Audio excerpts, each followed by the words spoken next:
हैं बाद में। मैं सर खा लूँगा।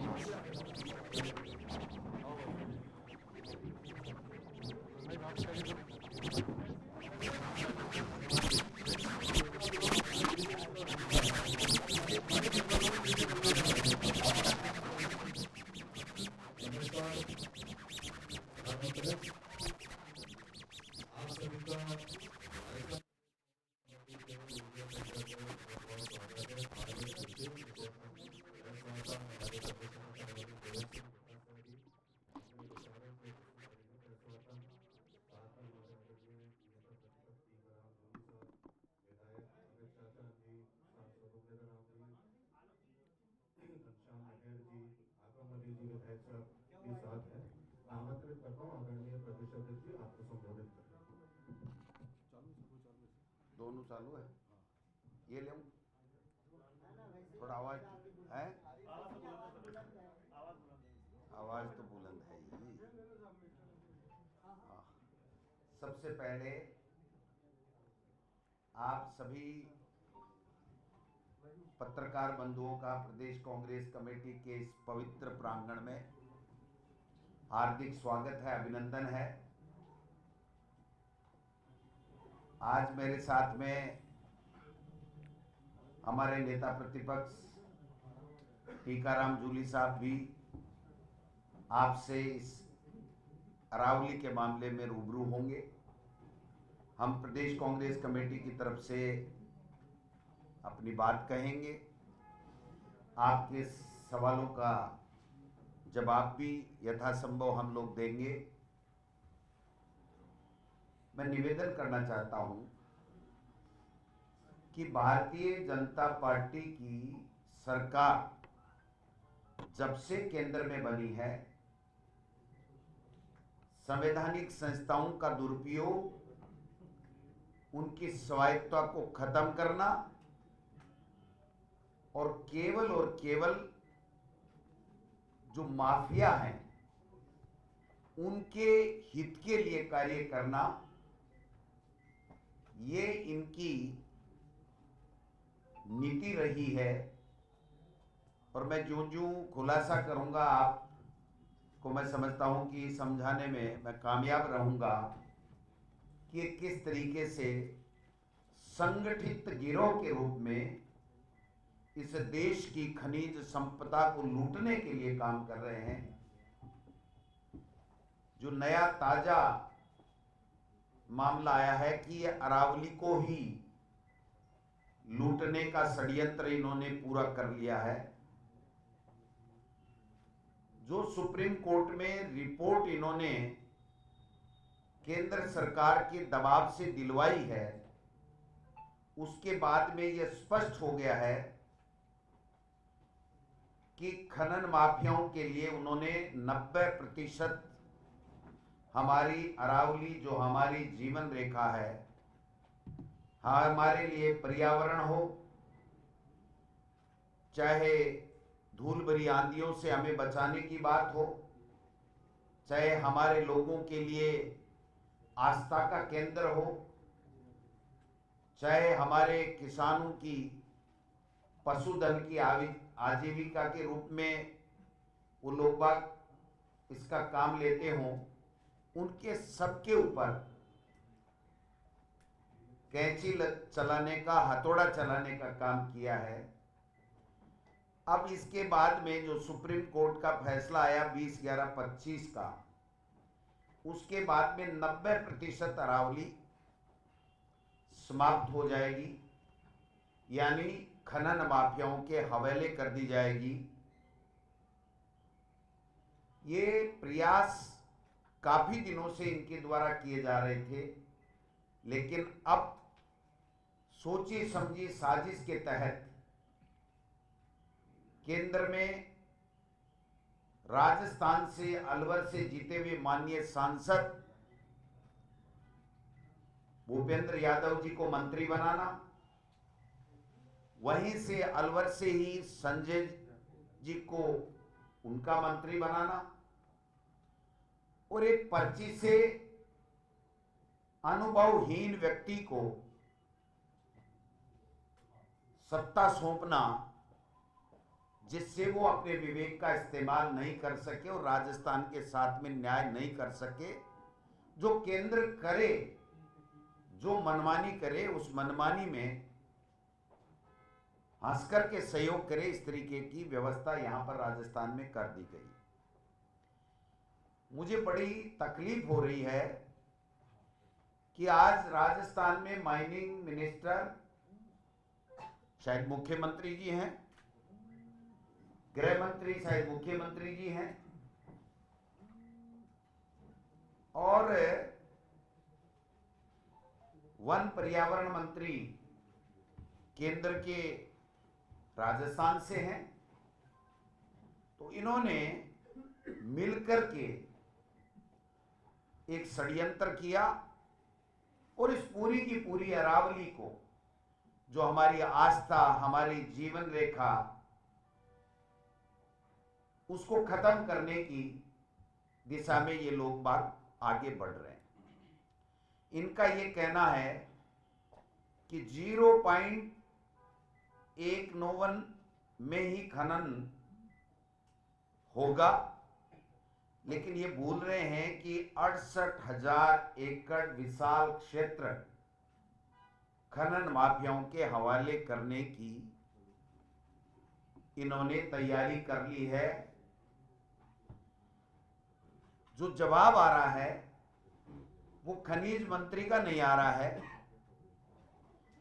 जवाब आ रहा है अरुण चतुर्वेदी जी, राजेंद्र जी राठौड़। अरुण चतुर्वेदी जी राजस्थान वित्त आयोग के अध्यक्ष हैं। ये स्वायत्त शासित संस्था है, इसमें राजनीति का हस्तक्षेप न कभी रहा है, न कभी रह सकता, न हो सकता। एक राजनीतिक पार्टी के प्रवक्ता के रूप में जब से ये बने हैं तब से अनर्गल बयानबाजी करते हैं। मैं कॉन्स्टिट्यूशन की बात करूं तो स्पष्ट रूप से लिखा हुआ है 2431 में कि ये स्वायत्त शासित संवैधानिक संस्था है। इसका अध्यक्ष पंचायती राज और नगर निकाय के लिए वित्तीय व्यवस्था की सिफारिश राज्य सरकार को करता है। जब वो ही राजनीति करने लग जाएगा तो फिर ये नीचे की संस्थाएं कैसे पारदर्शिता के साथ में काम कर सकेंगी, उनको न्याय कैसे मिलेगा। और एक राजेंद्र जी राठौड़ साहब जनता में अपना विश्वास नहीं जीत पाए और अब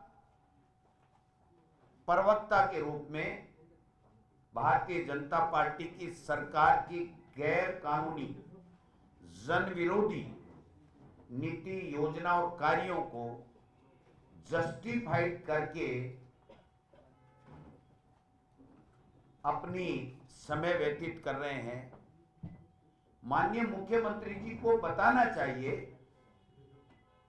कि आप किस तरीके से इसको जस्टिफाइड कर रहे हो। 68,000 एकड़ विशाल खनन क्षेत्र आप हमारा दे रहे हो। संकल्प पत्र में इन्होंने कहा था कि केंद्र के साथ मिलकर अरावली को सुरक्षित रखने के लिए ग्रीन कॉरिडोर बनाया जाएगा। ये भारतीय जनता पार्टी के 2023 के संकल्प पत्र में था। आज इन्होंने केंद्र और राज्य सरकार ने मिलकर के इसको अवैध खनन कॉरिडोर बनाने का काम ये लोग बात कर रहे हैं। खनन माफियाओं से मिलकर के चंदा लो, जैसे इलेक्ट्रोल बॉन्ड में इन्होंने ईडी, इनकम टैक्स, जीएसटी के छापे डाल करके लिए थे, वैसे अब इनसे चंदे लो और अवैध माइनिंग करवाओ या माइनिंग अरावली को पट्टे दो। आज राजस्थान में सबसे ज्यादा खनिज पट्टे हैं पूरे हिंदुस्तान में। उसके बावजूद भी इनको ऐसी क्या नौबत आ गई पहले भूपेंद्र यादव साहब ने प्रयास किया जो सीटीएच के एरिया को बदलने का, सुप्रीम कोर्ट ने थप्पड़ लगाई, करारा तमाचा उनकी इस साजिश के ऊपर लगाया, वापिस बैठ गए और अब ये लेकर के आए। ये सनातन की बात करने वाली सरकार राजनीतिक रोटियां सेकने के लिए सनातन की बात करती है, लेकिन आप देखिए कि अरावली में जहां ये परमिशन दे रहे हैं वहां पर ऐतिहासिक देव स्थल बने हुए हैं। परशुराम महादेव पाली, हर्षनाथ भैरव सीकर, पांडुपोल हनुमान, नीलकंठ महादेव अलवर सरिस्का, गलता, खोले का हनुमान जी, एकलिंग जी, ऋषभदेव उदयपुर, लोहागरल झुंझुनू और दिलवाड़ा, अचलगढ़, कुंभलगढ़, आमेर, सबका भूगोल मिटाने के ऊपर तुले हुए हैं और सनातन की बात करते हैं। ये सारे मंदिर जो हमारी आस्था का केंद्र है, हमारे लिए वहां पर भगवान विराजते हैं, हम भगवान वहां मान करके उनकी पूजा करते हैं, उनको सबको समाप्त करने की दिशा में केवल पैसा और पैसे से दुरुपयोग करके सरकारें बनाना और बनी हुई सरकारों को गिराना, इसके लिए इनको पैसा चाहिए। मैं समझता हूं कि जो सीसी सेंट्रल इंपावर्ड कमेटी जो इंडिपेंडेंट थी, स्वतंत्र थी, उसको भी इन्होंने नहीं छोड़ा है। इन्होंने भी सरकार की कठपुतली बनाने का काम इन्होंने कर दिया है। आज भी भीलवाड़ा हो, भरतपुर हो, झुंझुनू हो, अलवर हो, माफिया बेखौफ होकर के अवैध खनन कर रहे हैं। सरकार कान में रुई देकर के बैठी है, इनसे अवैध खनन रुक नहीं पा रहा है और अवैध खनन को वैध करने का और आगे भी खनन माफियाओं को प्रश्रय देने का इन्होंने एक कार्य किया है, जिसकी पूरे प्रदेश के जनता में आक्रोश है, विशेष रूप से जनजीत। वो वर्ग एक ऐसा वर्ग है जिसने नेपाल में भी क्रांति ला दी। वो वर्ग ये कह रहा है कि आप कर क्या रहे हो, आप अरावली को खत्म कैसे कर सकते हो। आप समझिए इनकी बात को कि एक 100 मीटर ऊंची पहाड़ी है और दूसरी पहाड़ी के बीच में अगर 501 मीटर की दूरी आ गई तो बीच का सब कुछ खा जाएंगे। अब आप समझिए कि बीच बीच में टापू टापू से बनेंगे क्या, बीच में खनन होगा तो क्या उन 100 मीटर की पहाड़ी को खनन माफिया छोड़ देगा क्या। इनके ऐसी क्या भूख आ गई कि इन्होंने हमारे राजस्थान की आस्था, जीवनदायिनी, जीवन रेखा, जो पहाड़ नाम नहीं है, ये भगवान के रूप में हम लोग पूजते हैं, उनको भी ये लोग बात नहीं छोड़ रहे हैं। प्रदूषण इतना बड़ा है और एनसीआर में तो आप देख सकते हो, दिल्ली, भिवाड़ी तो पूरी दुनिया में सबसे ज्यादा प्रदूषण है। और वहां पर अब इस अवैध खनन से और अरावली को खोदने से कितना प्रदूषण होगा, इसकी आप कल्पना करो तो भी रात को नींद नहीं आती है। सिलिकोसिस की बीमारी से आज तक कोई इलाज नहीं कर पाए, लोग मर रहे हैं 30 साल, 40 साल, 35 साल की उम्र में। हमारी बहनें विधवा हो रही हैं और इनको इस बात के इलाज की परवाह नहीं है। फिर कैसे खनन करें, मरने वाला मरे। लेकिन ये जिस तरीके से करना चाह रहे हैं, मैं समझता हूं कि ये इनकी बहुत ही घटिया मानसिकता है, राजस्थान के प्रति अन्याय है, ये मैं कहना चाहता हूं। इनकी अगर मंशा ठीक होती तो जब चुनाव आयुक्त की नियुक्ति के लिए सुप्रीम कोर्ट ने इनको रोक दिया था कि सीबीआई के बगैर नहीं हो सकता, तो ये कानून लेकर के आ गए। आज अगर इनकी मंशा ठीक है और ये कहते हैं कि सुप्रीम कोर्ट ने फैसला कर दिया, हम क्या करें, तो क्या इसके लिए कानून नहीं ला सकते? जब शिक्षा नीति को बर्बाद करने के लिए नई शिक्षा नीति ला सकते हैं और काम का अधिकार जो यूपीए सरकार ने दिया था उसको खत्म करने के लिए मनरेगा को पूरे तरीके से खत्म कर सकते हैं कानून को, और राइट टू फूड जो अधिकार यूपीए सरकार ने दिया था उससे गरीबों के नाम काट सकते हैं, उस योजना को कमजोर करने के लिए नोटबंद कर सकते हैं, तो क्या ये काम नहीं कर सकते? क्या इसके लिए कानून नहीं ला सकते? लेकिन इनके तो खुद के ही लाल पड़ रही है।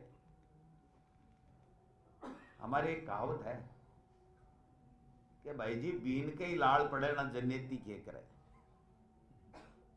के बीन के ही लाल पड़े तो जन्नती के करे। तो इनके खुद के खनन करने की जब लालसा है तो इनको कानून की परवाह क्यों आएगी, ये मैं निवेदन करना चाहता हूं। कहने को 19 जिलों में इतना आक्रोश है।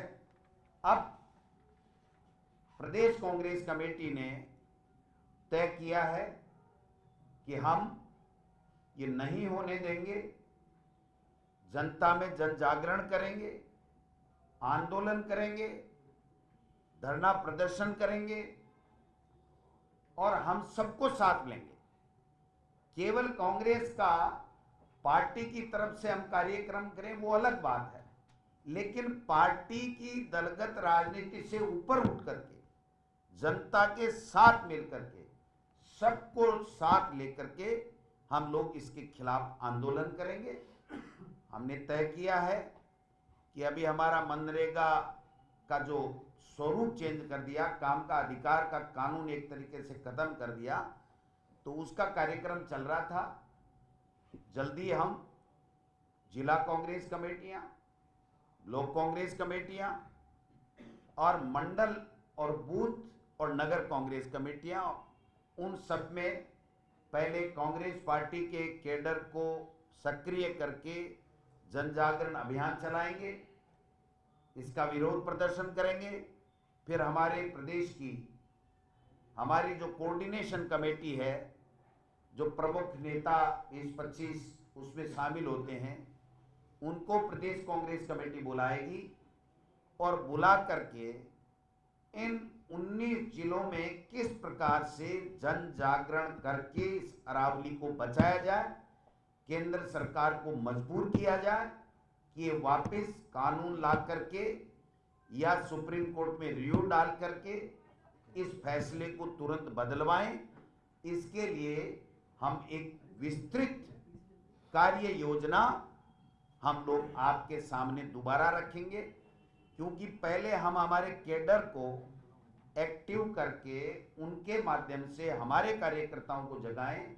फिर कोऑर्डिनेशन कमेटी, ये बहुत बड़ा मुद्दा है, छोटा मुद्दा नहीं है, तो कोर कमेटी की हमारी बैठक बुला करके एक सामूहिक कार्य योजना बना करके सबको साथ लेकर के हमारे वरिष्ठ, चाहे वो अशोक गहलोत साहब हों जो आप देख रहे हैं काफ़ी मुखर हैं, उन पे भी कई तरह की बातें ये लोग बात करते हैं, लेकिन मैं ये कहना चाहता हूँ कि आपने जानबूझ के इस विषय को साजिशन खोल करके इस अरावली को खनन माफियाओं के हवाले करने का काम कर रहे हो, किया है, इसलिए जवाब तो आपको देना पड़ेगा।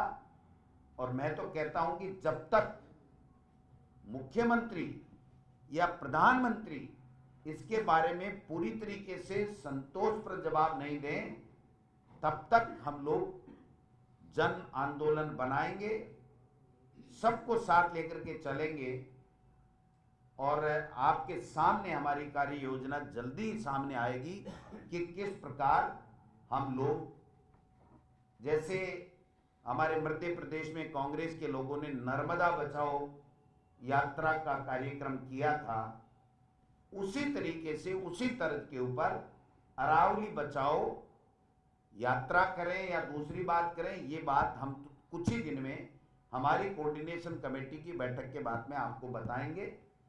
लेकिन कांग्रेस पार्टी का क्लियर स्टैंड है कि अरावली को बचा के रहेंगे, अरावली को बर्बाद नहीं होने देंगे। और ये जो सनातनी बात करने वाले लोग केवल राजनीतिक करने के लिए, वोट के लिए काम कर रहे हैं, इनको पूरी जनता में एक्सपोज करेंगे। एक भी मंदिर के ये लोग बाग हाथ नहीं लगा पाएंगे, मैं आपको आश्वस्त करना चाहता हूं। चाहे आजादी के समय हमारे लोगों ने सीने पे गोलियां खाई, उस तरीके की भी तानाशाही अगर ये करेंगे तो हम उसका मुकाबला करने के लिए तैयार हैं। और विशेष रूप से अरुण चतुर्वेदी जी जो एक अच्छे व्यक्ति हैं, उनका दुरुपयोग किया जा रहा है पार्टी के द्वारा। संवैधानिक पद पे, संवैधानिक संस्था में जो इंडिपेंडेंट बॉडी है, स्वयंशासित संस्था है, वो भविष्य में मेरा आग्रह है कि भाजपा के प्रवक्ता ना बने।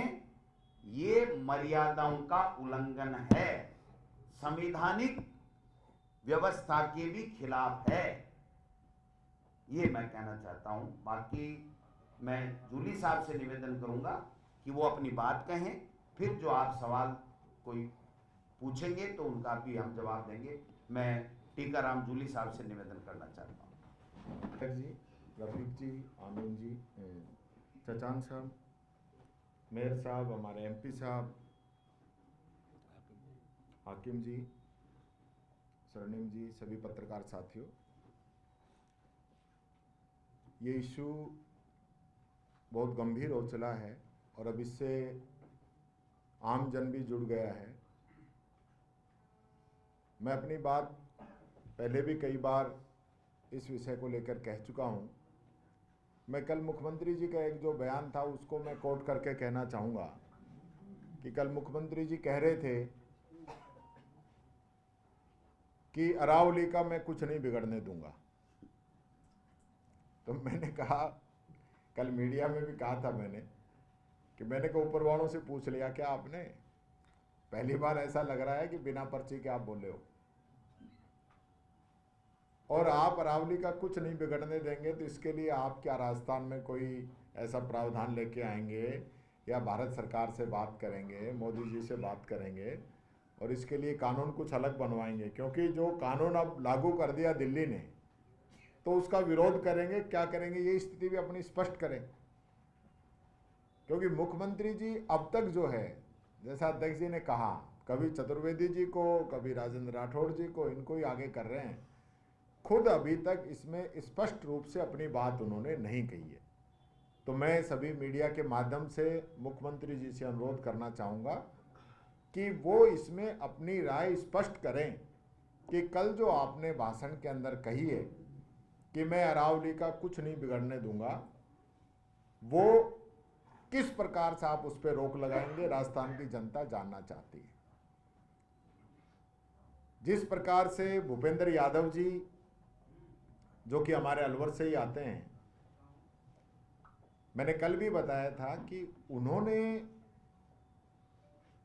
सरिस्का के साथ जो 50 से अधिक माइंस हैं, जो सरिस्का के सीटीएच की वजह से बंद पड़ी हुई है काफ़ी समय से, उनको खोलने के लिए, उनको राहत देने के लिए सरिस्का का सीटीएच एरिया ही चेंज करा दिया था।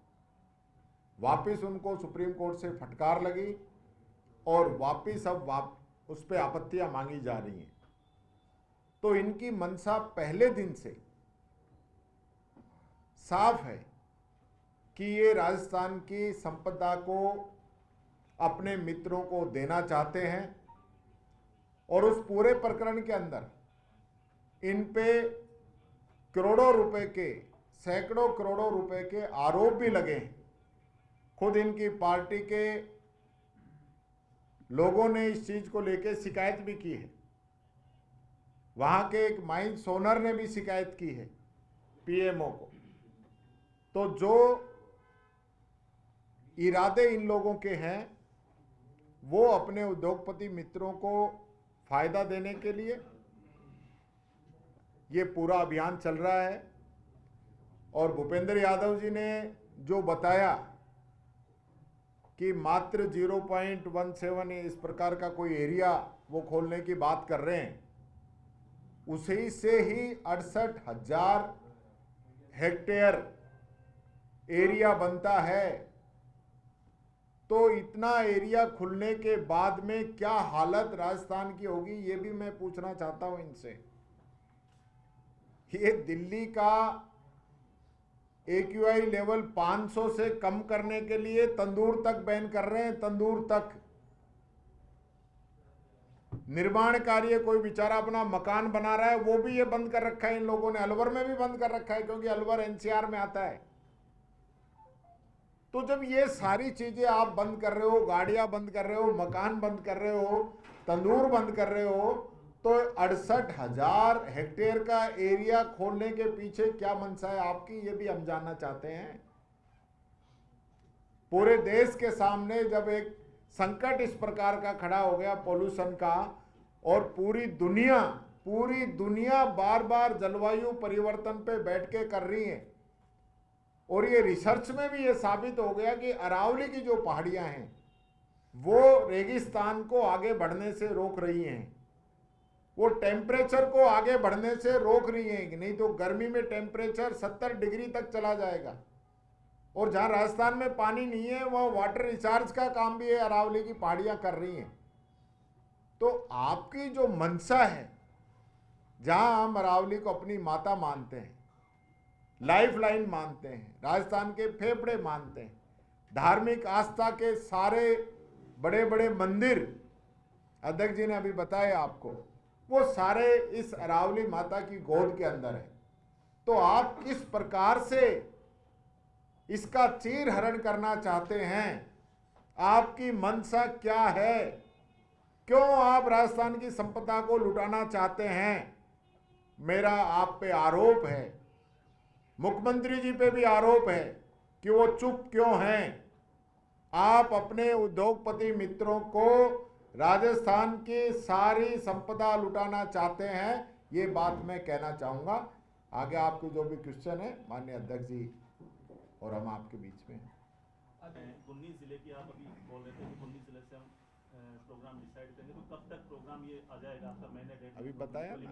कांग्रेस पार्टी के तमाम संगठनात्मक ढांचे में आज ही हम कार्यक्रम जारी कर देंगे और 2-3 दिन में सुविधानुसार हमारी जो कोऑर्डिनेशन कमेटी है उसकी बैठक बुला करके किस रूप में सबको साथ लेकर के ये लड़ाई लड़ी जाए, इस दिशा में हम लोग कोई ठोस कार्य योजना बना करके आपको 5-7 दिन के अंदर बताएंगे।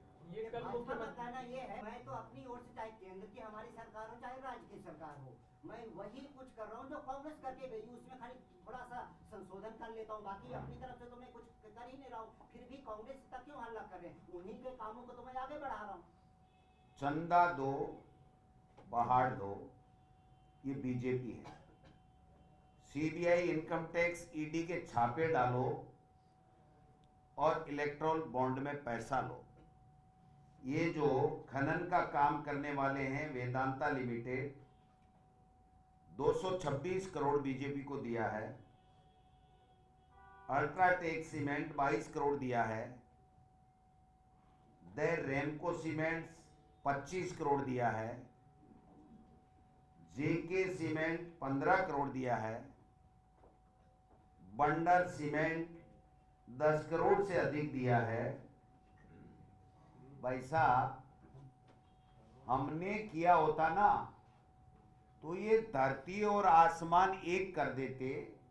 ये तो कुछ ना किए ही करते हैं, कुछ ना किए ही बदनामी की बात करते हैं।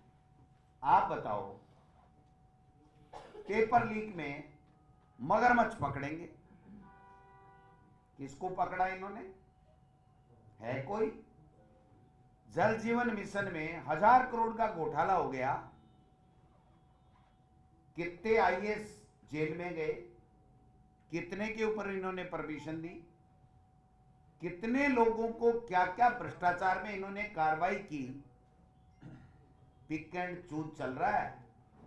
और सुनना मेरी बात, जो आईएएस अफसर है ना, ब्यूरोक्रेट्स, केवल कमीशन ही नहीं, प्रोजेक्टों में हिस्सा ले रहे हैं और धमका के ले रहे हैं कि किसी की हिम्मत नहीं है, काम कराना तो ये काम करना पड़ेगा। यहां पर जयपुर के अंदर कितने सील किए गए भवन बिल्डिंग और कितने को खोला गया, और सांगानेर विशेष का ही अगर डाटा दे देंगे तो पोत चौड़े आ जाएंगे।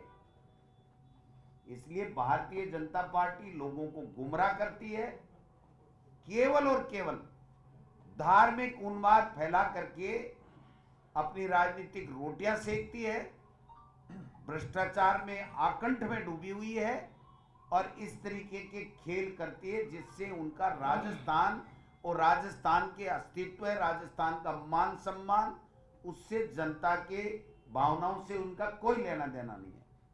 वो जैसे मोदी जी कहते हैं ना, मैं तो क्लियर कट व्यापारी हूं, तो उनकी पर्ची क्लियर कट व्यापार के लिए आती है कि फायदा किस में है। ये जो आप चंदे की बात कह रहे हैं, ये किस है? ऑथेंटिसिटी तो भाई साहब, या तो बीजेपी का जो चिट्ठा है जिसमें आया है उसमें पता चले। मेरे पास जो रिपोर्ट है, अगर गलत है वो सुबह अरुण चतुर्वेदी जी तो अब कैसे करेंगे, और हमने तय किया है कि अरुण चतुर्वेदी जी संवैधानिक पद पे बैठे हैं, इसलिए उनका मान सम्मान रखते हुए वो कभी भी कोई भी प्रेस में बात करेंगे तो कांग्रेस के हम लोग उसका कोई जवाब नहीं देंगे। ये सब बोलते कहाँ से हैं? आप इतना लंबा चौड़ा देते हैं नहीं हमारे। कौन? बीजेपी नहीं देती सब दिया है, सब डाटा ये? नहीं भाई साहब, डाटा का तो भंडार हूं मैं। डाटा तो हमारे को भी दे दो। जब नियति ठीक हो सब पत्रकारों को बांट दो डाटा। दे दूंगा भाई साहब। राजस्थान की जीवन रेखा का विनाशकाल, सर, मेरा सवाल है 100 मीटर का नियम अरावली का डेथ वारंट, जल जंगल और जमीन का विषैलीकरण, अमृतकाल में घुलता जहर, सिलिकोसिस मजदूरों की सांसों का सौदा, ये सारी चीजें हैं भाई साहब, लंबी चौड़ी यही है सर, कांग्रेस में भी यही है, बीजेपी में भी यही है। कौन? जो व्यापारी लोग, यही माइनिंग वाले, कौन? जो व्यापारी हैं, जो कांग्रेस ने किया तो नहीं। नहीं। एक बात बताओ, पहले जब ये सरकार बनी थी, पहले 10 दिन के अंदर सघन अभियान अवैध माइनिंग को लेकर के चला गया कि नहीं चला गया? अब क्या चल रहा है 10 दिन बाद में? सब सेटिंग हो गई, मंथली तय हो गई, और बस सोफे वाले कमरे में बैठा करके चाय नाश्ता कराते हैं, चाय पे लस्सी, लस्सी पे कॉफी। ये सुना नहीं हमने, चाय पे लस्सी, लस्सी पे कॉफी, लेकिन यहाँ राजस्थान में होता है। सरकार बनती है, गवर्नमेंट का सर एक जो डॉक्यूमेंट है उसके अकॉर्डिंग सर रेवेन्यू उनको बढ़ानी है हर चीज में। माइनिंग भी एक ऐसा सेक्टर है, इसको देख रहे हैं कि उसमें रेवेन्यू इनको इंक्रीज करनी है। इस साल की जो एस्टिमेटेड माइनिंग का रेवेन्यू देख रहे हैं 12,980 करोड़। एफआरपीएम इस साल टच करेगा 36 पॉइंट समथिंग, यानी कि 4% आप बचोगे। अब इसके अकॉर्डिंग सर ये जो सारी एक्सरसाइज जो हो रही है उनके अकॉर्डिंग कि हमें माइनिंग के लिए कोई ना कोई ऐसे एवेन्यूज तो बनाने पड़ेंगे जहां पर हमारा रेवेन्यू शॉर्ट अप हो, ताकि हम एफआरबीएम की जो लिमिट को टच करने वाले हैं उससे हम थोड़ा सा बचें। कोई आदमी अगर भूखा रहे तो अपने माँ बाप को बेच करके तो अपनी पेट की आग नहीं बुझा सकता? क्या ये नियम है? क्या रेवेन्यू बढ़ाने के लिए इनको जो भ्रष्टाचार है, अवैध माइनिंग है, अवैध बजरी दोहन है, उनको नहीं बढ़ाना चाहिए? जो माइनिंग हो रही है, लीगल पट्टे हैं, वो भी 90% अवैध माइनिंग कर रहा है। आज बजरी में 7 सीआई को सस्पेंड किया। ये खेला आज नया है क्या? 2 साल से चल रहा था। कितने एसपी पे कार्रवाई की, कितने आईजी पे कार्रवाई की, और क्या ये 7 सीआई अकेले ही अवैध माइनिंग के व्यापार में संलिप्त थे? अब 11 हो, ये तो 1100 भी कम पड़ जाएंगे। और इनके मंत्री आएंगे, इनके बड़े बड़े ब्यूरोक्रेट आएंगे, एसपी आएंगे, आईजी आएंगे, और मुख्यमंत्री जी खुद इस जद में आ सकते हैं, क्योंकि वो खुद खान मंत्री हैं। तो जब खुद मुख्यमंत्री खनन मंत्री हो और खनन में घोटाला हो रहा हो, तो फिर जिम्मेदारी किसकी तय करेंगे? जनता पूछना चाहती है, जवाब दें मुख्यमंत्री जी। तो राजस्थान जी, जब आपके पास ये डाटा है तो आप उसको कोर्ट में चैलेंज करके फिर क्यों नहीं आप कांग्रेस को देते हैं? भाई साहब, कोर्ट भी सेटिंग कर ली इन्होंने। ये पंचायत राज के चुनाव 5 साल से 6.5 साल हो गए। हम यहाँ कोर्ट में गए, 12 महीने फैसला नहीं दिया, फिर कहा अप्रैल तक का समय दे दो। हम सुप्रीम कोर्ट में गए, सुप्रीम कोर्ट गए, बेचारे नहीं करा सकते, अभी अपरिपक्व मुख्यमंत्री है, दे दो अप्रैल तक का समय। और मैं लिख के दे रहा हूँ, पंचायत चुनाव, नगर निकाय चुनाव नहीं करा सकते। अभी एक मजेदार बात बताता हूँ, जो इनका पंचायती राज के, पंचायत समिति, ग्राम पंचायतों के और जिला परिषदों के वार्ड के प्रकाशन का दिन है, वो आज समय सीमा समाप्त हो रही है। 8 तारीख का आदेश निकाला था, 2 सप्ताह का समय दिया था, आज आखिरी दिन है। और जो पंचायतें, पंचायत समितियां बनाई गई, उनमें सैकड़ों गलतियां हैं। गांव के नावों की भी हैं, गांव उल्टे सीधे भी जोड़ दिए, कई गांव 2 जगह भी दे दिए, कोई पंचायत नहीं है वो भी कर दिए। उनका संशोधन लेटर भी आज की तारीख तक जारी नहीं हुआ है, नहीं हुआ है, नहीं हुआ है। अगर मेरे को चैलेंज करें तो मेरे को जवाब दे दें, वो लेटर दिखा दें कि हमने संशोधन जारी कर दिया है। आज हमारी वार्डों के पुनर्सीमांकन की आखिरी तारीख थी, और वो दिखा दें, मैं मान जाऊंगा कि ये कुछ कर रहे हैं। इनके तो भाई साहब है, पोपा भाई का राज है। इसके बारे में मैं अलग से बताऊंगा आपको, क्या खेला कर रहे हैं ये पंचायतों में। इसमें अगर आज बता दूंगा तो फिर आप प्रमुख न्यूज वो कर दोगे। जज की हर ग्राम पंचायत को तोड़ रहे हैं। एक ग्राम पंचायत का एक वार्ड बन रहा है, 2 टुकड़े करो, इधर इस गांव को इधर 7 किलोमीटर दूर ले जाओ, बीच में राजस्व गांव आ गया, उसको मत मिलाओ।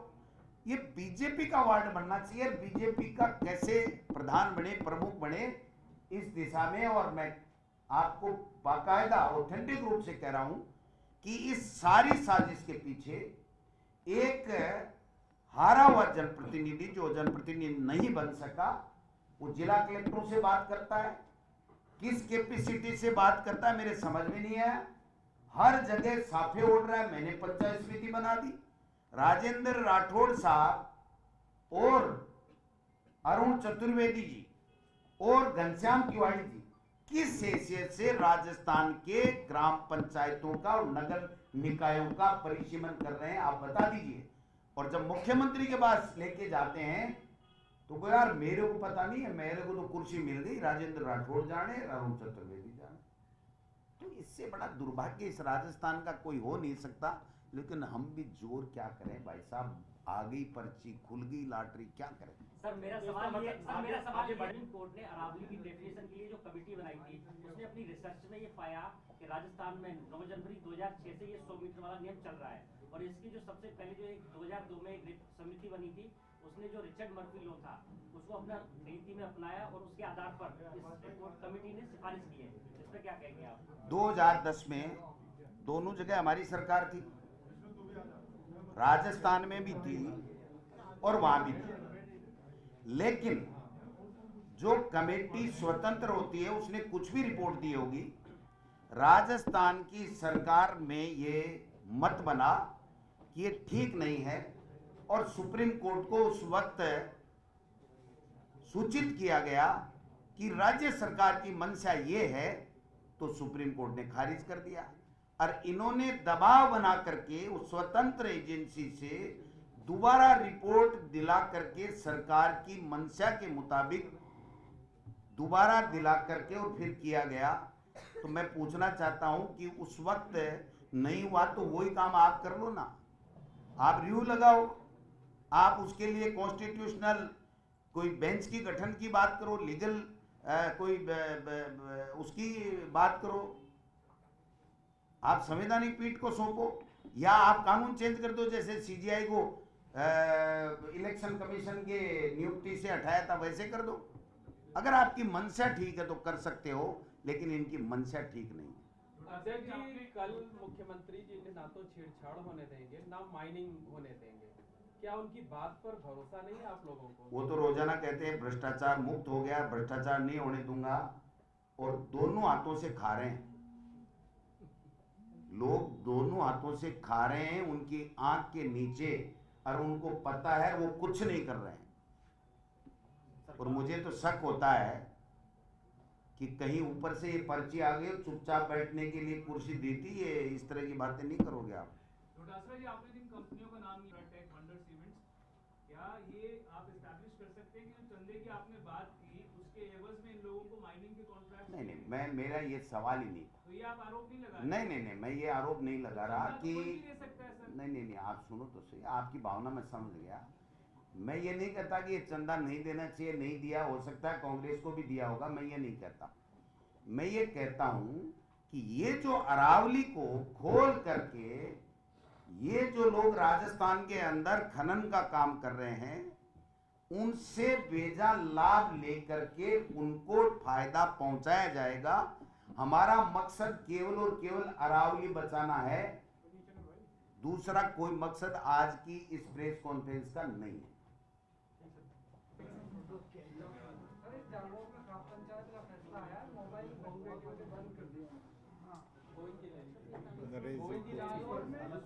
नरेश आपको तो आधे घंटे चाय पिला के ढंग से दूंगा ना। नरेश पूछ रहे हैं। जालोर में एक फैसला है, पंचायत नरेश मेरा सवाल है, आपने एक महत्वपूर्ण बात कही कि भूपेंद्र यादव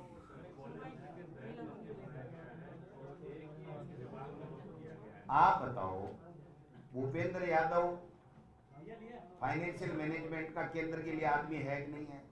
सब जानते हो, लेकिन आपकी मजबूरी है, मेरी कोई मजबूरी नहीं।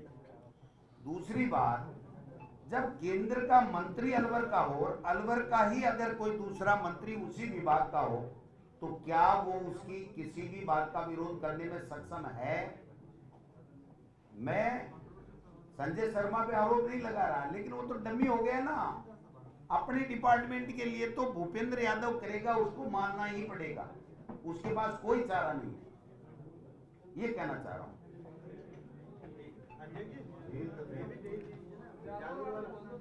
क्या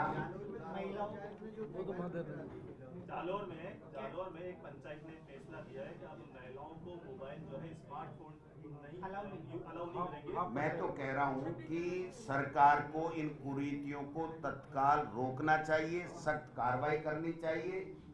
ये मूल अधिकारों का हनन है, और ग्लोबलाइजेशन के जमाने में अगर आप मोबाइल छीन सकते हो तो उनकी आजादी छीनने जैसा है। तो सरकार को एक्शन लेना चाहिए। हम तो इस खाप के फैसले के साथ में नहीं जा रहे। 26 जनवरी से रोक लगाई है उन्होंने पंचायत ने 15 गाँव में। तो इन खापों को बंद करें ना, सरकारी तो करेगी। गृह मंत्री तो सोया पड़ा है यहाँ राजस्थान का, राज्य मंत्री के हाथ में कुछ नहीं है, तो उनको कार्रवाई करनी चाहिए। ये गलत हो रहा है। कांग्रेस तो ये कह रही है कि हर व्यक्ति को जो बाबा साहब ने बनाया, उस संविधान में जो अधिकार दिए हुए हैं, वो समानता का अधिकार है, सबको बराबरी का अधिकार है। किसी का मोबाइल छीन लो, किसी का कुछ छीन लो, ये गलत बात। मुख्यमंत्री जी प्रवासी सम्मेलन में कहते हैं कि राजस्थान में एक टिकट पर 5 फिल्म देख सकते हैं, सबसे महंगा टिकट फिल्म का राजस्थान में। कैसे? हम तो भाई साहब 24 देख रहे हैं एक टिकट 24 पिक्चरें दिख रही है, कभी कुछ कभी कुछ कभी कुछ। और मुख्यमंत्री जी तो क्या भाषण देते हैं भाई साहब। हिंदुस्तान में प्रयोग करना चाहिए, बीजेपी को सब स्टेटों में भेजना चाहिए इनको। ठीक है, थैंक यू। थैंक यू, नमस्कार।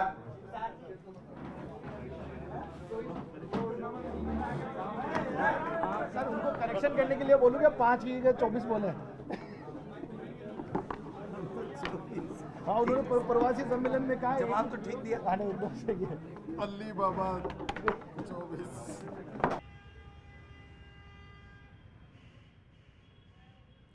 राजस्थान में अरावली के संरक्षण के मुद्दे को लेकर के कांग्रेस बड़ा आंदोलन करने वाली है। भारत जोड़ो यात्रा की तर्ज पर राजस्थान के अंदर अरावली यात्रा भी निकाली जा सकती है, जिसके अंदर प्रदेश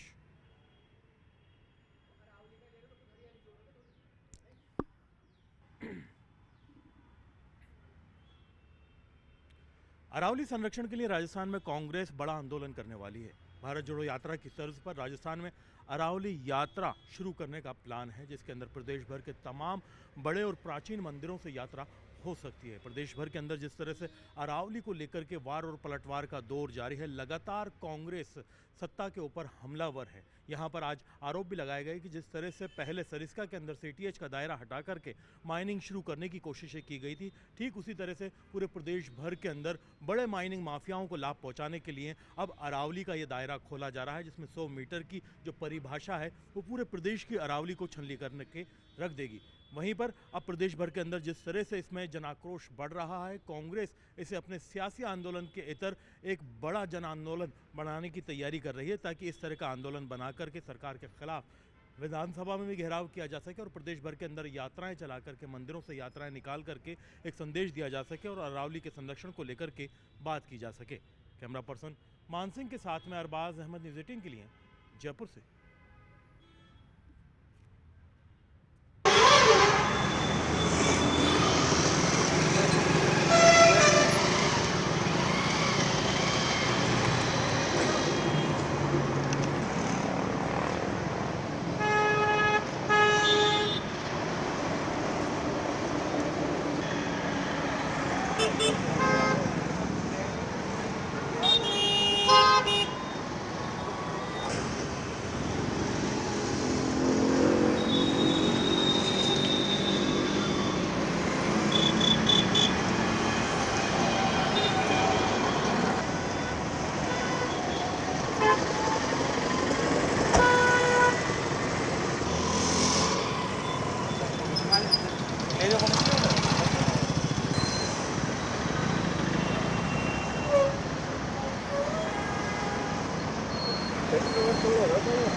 अरावली संरक्षण का मुद्दा न केवल पर्यावरण का मुद्दा रहने वाला है, बल्कि ये आने वाले वक्त में अरावली संरक्षण का मुद्दा न केवल पर्यावरण मुद्दा है, बल्कि आने वाले वक्त में ये प्रदेश की सियासत में धार्मिक मुद्दा भी बनने वाला है। कांग्रेस अरावली की गोद में बसे तमाम प्राचीन मंदिरों और देवालयों की बाकायदा लिस्ट तैयार करके इस आंदोलन में इस पर्टिकुलर पॉइंट को लेकर के सरकार को घेरने वाली है। इन तमाम बिंदुओं को लेकर के कांग्रेस का आरोप है कि जिस तरह से धर्म की राजनीति भाजपा करती रही है, उस प्रकार अब प्रदेश के अंदर मौजूद सबसे प्राचीन पर्वत श्रृंखला के अंदर जितने भी प्राचीन मंदिर हैं और स्थान हैं, उनके ऊपर खतरा मंडरा सकता है। फिलहाल देखना यह होगा कि ये जो सियासत है अरावली को लेकर के आगे आने वाले वक्त में किस तरह से कौन कौन से रुख लेती है। कैमरा पर्सन मान सिंह के साथ में अरबाज अहमद, न्यूज़ 18 के लिए जयपुर से।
Thank you.